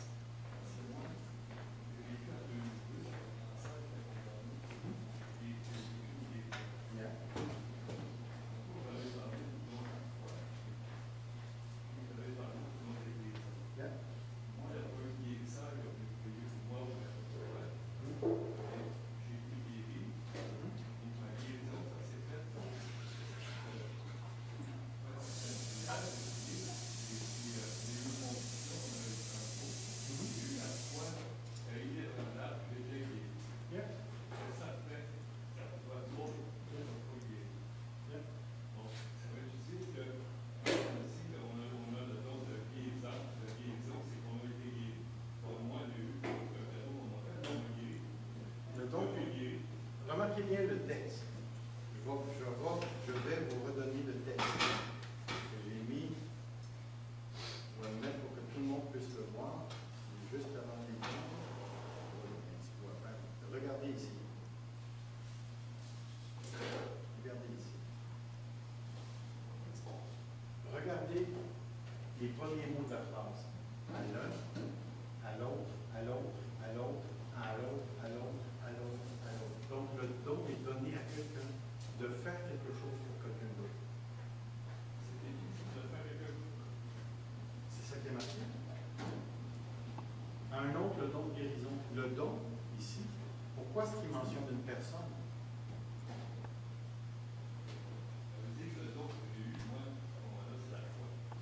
Vous avez soit eu le don de la foi, ou une simple grâce vous a été faite directement de Dieu. Est-ce que, écoutez, je suis allé à Toronto à un moment donné. J'étais avec mon frère Jean Villeneuve. Jean Villeneuve, il avait eu quelque chose, il n'était pas capable de lever son bras plus que ça. Mais à un moment donné, John Arnott, en avant, il a dit, Dieu veut faire de la guérison dans l'Église.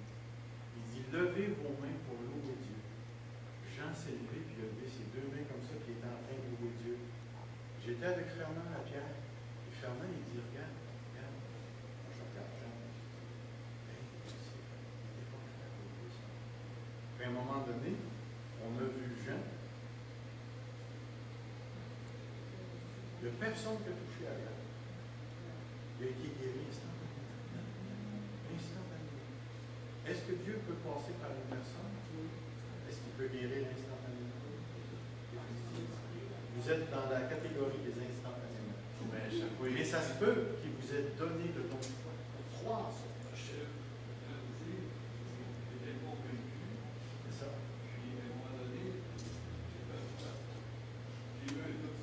OK. C'est revenu.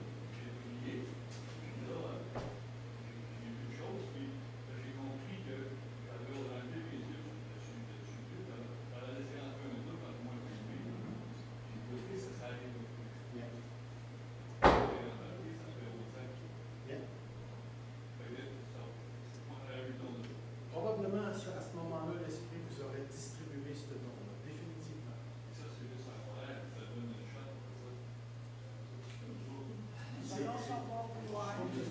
Voilà, c'est ça. C'est selon le bon vouloir du Saint-Esprit. Il y a des gens qui ont la conviction qu'ils vont mourir martyrs pour Dieu. Dans certains pays, ils savent qu'ils vont servir leur Dieu dans la mort. Il y en a d'autres qui ont des convictions, comme vous venez de dire, qui vont accomplir un geste extraordinaire, mais ça veut pas dire que ça va se répéter. Le danger, ça serait de prendre votre expérience et de la normatiser pour tout le monde. Et c'est là qu'on fait une guerre. Et qu'on plonge un paquet de chrétiens dans la culpabilité. Quand on parle d'aspirer, OK? c'est une personne comme lui qui a aspiré pour le don de la foi, de continuer à grandir, à le vivre. Quand tu aspires à quelque chose, ça veut dire quoi, premièrement? La première chose que ça veut dire, c'est que tu ne l'as pas. La première chose que ça veut dire. Une autre chose, je vous pose la question, c'est pourquoi que le mot aspirer est au pluriel?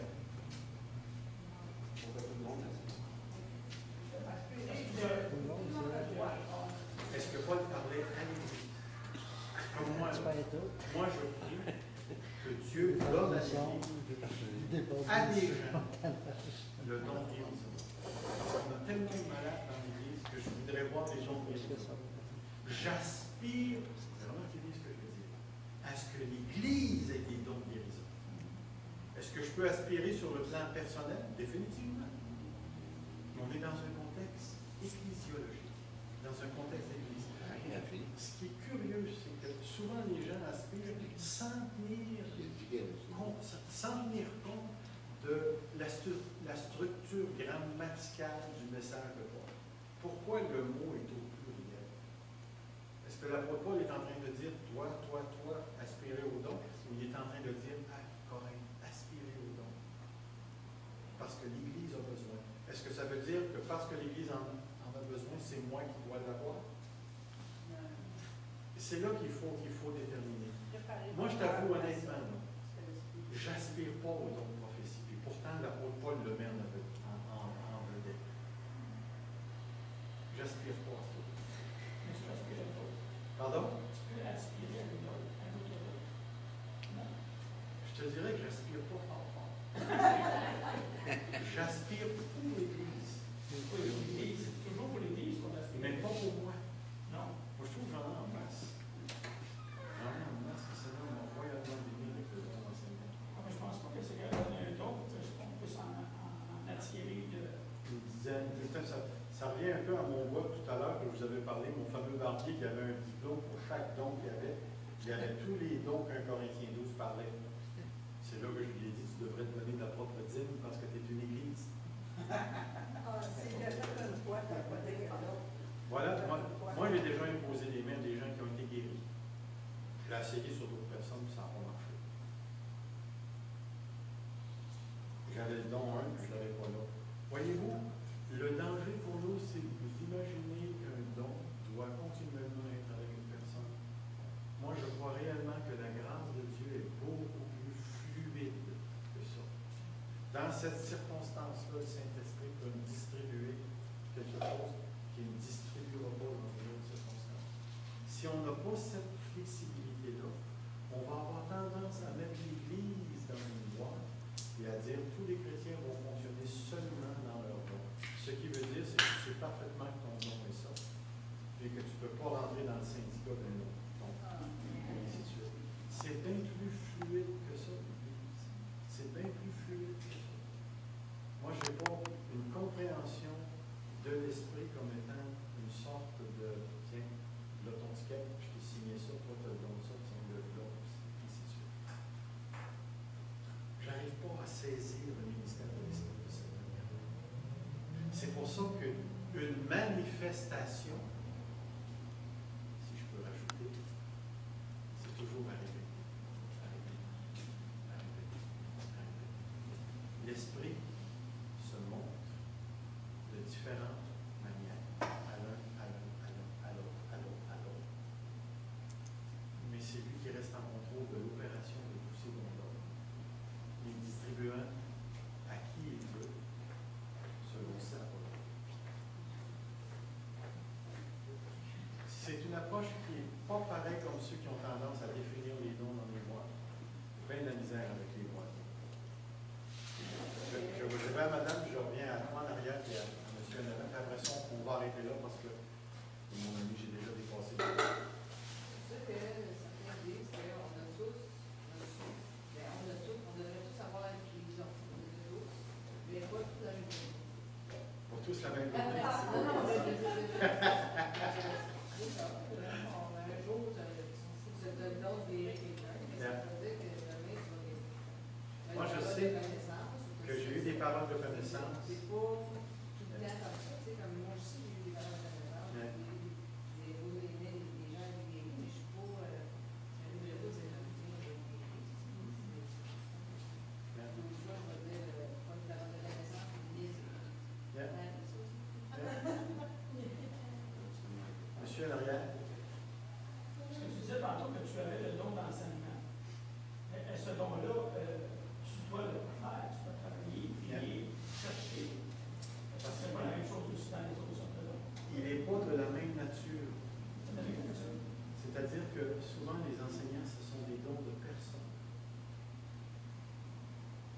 Est-ce que je peux parfaire un don de guérison? Comment on va parfaire ça? Un don de guérison. J'encourage la personne à le pratiquer. Alors, définitivement. Y a-t-il des trucs? Y a-t-il des moyens? Est-ce qu'il y a des frères qui ont beaucoup de maturité qui savent utiliser le don dans certains contextes et puis de juger la chose dans un autre contexte? Ça, je dirais oui. Je pourrais parfaire au niveau de la compréhension du don, de la manière dont Dieu travaille, de comprendre qu'est-ce que Dieu veut dans telle situation-là. Je dirais oui, il y aurait peut-être un perfectionnement à ce niveau-là qui pourrait s'effectuer de cette nature-là. Je pense que l'idée est bonne, définitivement. Mais est-ce que ça a un rapport avec le don? Le don, c'est Dieu guérit ou guérit pas? Mais il fait tout pour l'utilité commune. Est-ce que ça peut être pour l'utilité commune que Dieu guérit pas? Oui. Mais voyez-vous, Voyez-vous, si tu es dans une boîte où Dieu ne peut pas ne pas guérir, alors ne pas guérir ne peut pas être positif. Monsieur, puis j'arrête là. Quand Paul dit aspirer au don, il dit surtout à celui de prophétie, Ouais. mais il dit que aspirer, c'est Paul parle à l'Église. Bien. C'est l'Église qui doit aspirer. Et non l'individu. Ben, c'est l'individu dans l'Église. C'est pour ça que la ligne n'est pas clairement. Mais une personne qui va avoir le don de guérison parce qu'il a besoin de paraître devant les gens, qui se servirait de ce don-là pour dire, parce qu'aussitôt qu'une personne a le don des miracles ici, là, il devient le centre. Parce que tout le monde va courir après lui. Dieu vous l'aider avant de vous donner. En tout cas, je peux te dire qu'il y a des gens qui ont eu des ministères fulgurants, on en connaît, Swagger et compagnie, et tout ça. Et Dieu les a complètement jetés à terre, il les a pas juste oubliés, il les a arrachés. Alors, il faut vraiment, vraiment faire attention ici. Là. Je ne dis pas parce qu'il y avait des dons, ce n'est pas pour ça que Dieu l'a jeté à terre. Tout ce que je veux dire, c'est que les gens ont tendance à courir après le merveillement.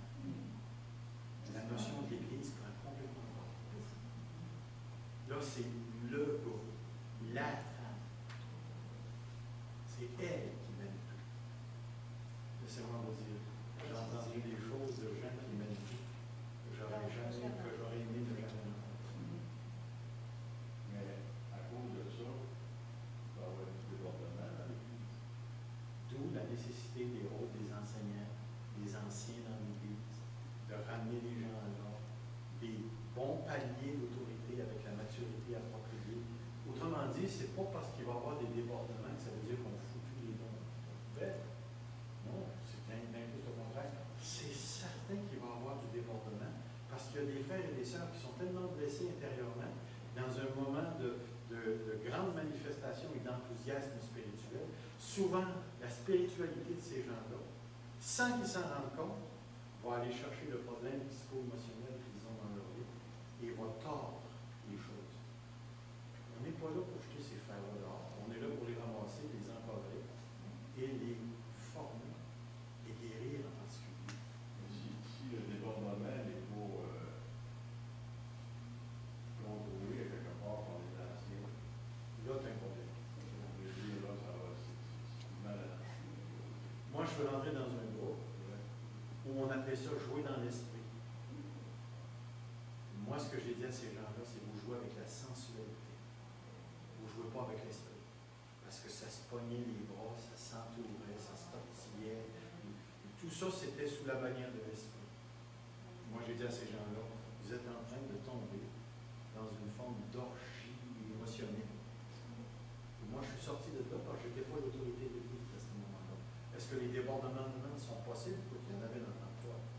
Le débordement, là, peut emmener aussi à lui. Non, définitivement. Ça peut emmener à lui à l'Église de Jésus. Il n'y a pas juste les débordements au niveau des dons spirituels. Vous prenez un gars qui est très, très, très intelligent, qui connaît la parole à fond, et qui contrôle la vie de tout le monde. Est-ce qu'il a tué la vie de l'Église? Il a débordé lui aussi. Il n'y a personne qui soit la terre, tout le monde est à sa place. Autrement dit, le débordement, là, c'est pas ça qui est épeurant. C'est l'absence de gens qui sont capables de remettre les choses en place. Ça, c'est épeurant. Mais les débordements, quand tu as des anciens bien formés, des gens qui connaissent la parole, puis qui sont capables de ramener les gens en disant, OK, ça, c'est assez. Est-ce qu'on va se priver de la manifestation de l'esprit parce qu'il y a des risques de débordement? On va contrôler selon ce que la parole de Dieu dit. Parce qu'il est bien souvent le débordement dans certaines églises qui est encouragé par les gens. Pas ici. Ce qu'il nous faut, c'est d'acquérir la sagesse et faire attention que notre compréhension d'un débordement ne fonctionne pas à partir de convictions tellement serrées dans nos pensées qu'on va éteindre le ministère de l'Esprit. Est-ce que vous me suivez dans ce que je dis? C'est que chacun d'entre nous, on a une compréhension de l'ordre, que tout se fasse dans l'ordre. Pour certains, dans l'ordre, ça veut dire que tu ne peux pas avoir d'enthousiasme, tu ne peux pas lever les mains, tu ne peux pas crier, tu ne peux pas avoir un grand moment, tu ne peux pas recevoir une parole de Dieu puis commencer à l'exprimer, tu ne peux pas parler en langue forte. Pour eux autres, la définition de l'ordre, là, c'est ça. Là. Tandis qu'il y en a d'autres, leur définition de l'ordre est un petit peu plus large. L'apôtre Paul, sa définition de l'ordre, c'est que chacun parle à son tour. Il n'est pas en train de dire qu'il ne faut pas qu'il y ait d'enthousiasme, puis de la joie qui s'exprime, puis que non. Il est tout simplement en train de parler de l'ordre dans le sens que chacun parle à son tour, que chacun des choses se fasse bien, et ainsi de suite. Mais si le Saint-Esprit descend ici, pensez-vous qu'on va tous rester assis sur nos chaises? Voyez-vous, moi, ce que je veux prévenir, puis ce que je ne veux pas manquer, c'est un travail profond du Saint-Esprit qui va probablement ébranler nos corps, mais qui va rester à l'intérieur du corps de la parole. Justement, je vais venir dire, si le débordement, maintenant, tu prends des manifestations, des choses, là, bizarres un peu, bizarres au guérir, tu prends des choses, mais que les Écritures, la parole de Dieu n'en parle pas. Quand les Écritures n'en parlent pas, tu veux, mais quand l'Écriture n'en parle pas, ça veut dire que Dieu n'a pas révélé sa volonté sur ça. L'Écriture est trop révélée. Non? Les choses cachées appartiennent à l'Éternel, les choses révélées sont certaines. Autrement dit, là, est-ce que Dieu nous a tout dit ce qui va se passer dans l'Église et comment ça doit se passer? La réponse est non. Vous ne retrouvez aucune méthodologie dans la Bible pour conduire l'Église. Vous ne retrouvez aucune formule de louange. Ça parle de cantique spirituel, de cantique, de chanter. Ça parle de donner. Mais vous n'avez pas d'ordre de culte. Vous n'avez pas de limite de comment le faire. On peut faire ça d'une multitude de manières. On peut faire nos styles de musique qu'on veut. Il n'y a pas un style de musique que Dieu mette au pied ou quelque chose comme ça. Il ne nous donne pas d'instructions. Ce qu'il nous donne, c'est des grandes lignes. Que tout soit fait pour le nom de Jésus. Que tout se fasse à l'intérieur de la saine doctrine. Que tout se fasse pour l'édification. Tu as des grandes lignes. Maintenant, la manière de le faire, Dieu nous a pas dit. Mais il nous a donné le Saint-Esprit. Il nous a donné le Saint-Esprit pourquoi?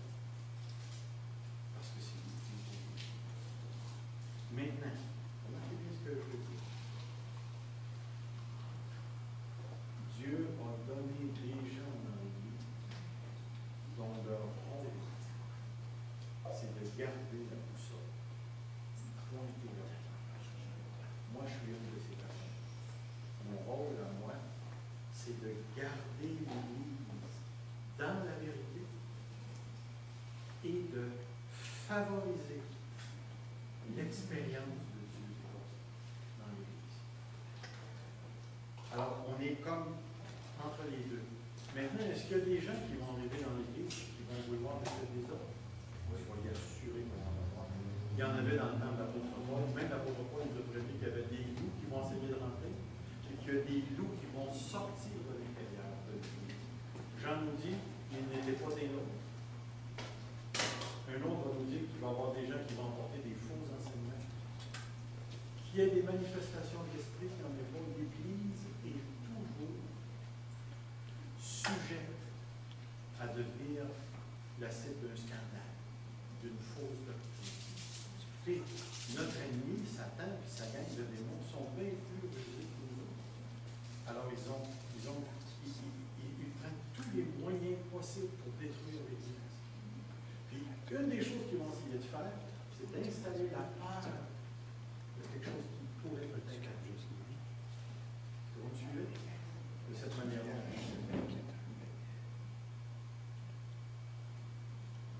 C'est là qu'à un moment donné, les gens doivent faire des choix. Est-ce que mon Dieu est plus fort que Satan? Oui. Est-ce que mon Dieu est capable de se manifester? Oui. Est-ce que mon Dieu peut... Parce que... Là, je vais vous révéler une de mes convictions profondes.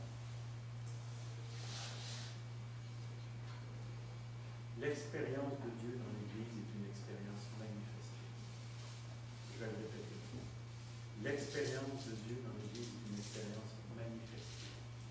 Elle n'est pas une expérience que de prédication. Est-ce que vous me suivez? C'est tout ce qu'on a dans la Bible, dans l'Église, c'est l'enseignement de la Bible. On vient d'arracher un gros morceau. Notre Dieu est vivant.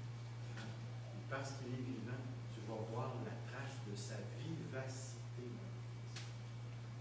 Mais si nous, on a la capacité, par la peur, la désobéissance, la rébellion, d'éteindre l'esprit, on est en train d'éteindre le cœur de l'Église. Alors c'est pour ça que je vous dis oui au phénomène de l'esprit. On a la parole pour nous guider. On a la foi en un Dieu qui est beaucoup plus grand que toute autre chose. On est conscient que l'ennemi va chercher à nous attaquer. Mais dans tout ça, ce qu'on recherche, c'est vivre Dieu. Ce qui veut dire que notre Dieu est à la fois connaissance, puis notre Dieu est à la fois expérience. Puis il faut que les deux soient ensemble. Il faut que les deux soient ensemble. Sur ce,